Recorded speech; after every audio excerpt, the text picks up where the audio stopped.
Welcome to NS TV. నేను రాజీవ్. ముందుగా headlines చూద్దాం. కామారెడ్డి జిల్లా పిట్లం మండల కేంద్రంలోని మండల పరిషత్ కార్యాలయం ముందు ఎస్బీఐ ఏటీఎంను దుండగులు ఏటీఎం యంత్రాన్ని గ్యాస్ కటర్ ద్వారా కట్ చేసి డబ్బులను ఎత్తుకెళ్లారు. ఏటీఎంలో సుమారు 17 లక్షల రూపాయల వరకు నగదు ఉంటుందని అంచనా. దుండగులు పక్కా ప్లాన్తో రెక్కీ నిర్వహించి దోపిడీకి పాల్పడినట్లు తెలుస్తుంది.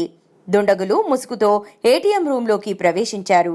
సీసీ కెమెరాపై స్ప్రే చేసి ముఖాలు కనబడకుండా జాగ్రత్త పడ్డారు. ఆ తర్వాత దోపిడీకి పాల్పడ్డారు. పూర్తి వివరాలు తెలియాల్సి ఉంది.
మెల్లగా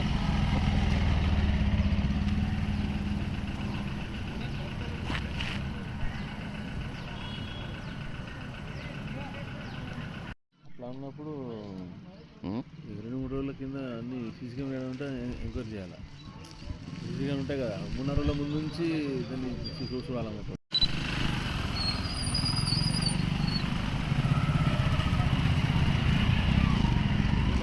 మెల్లగా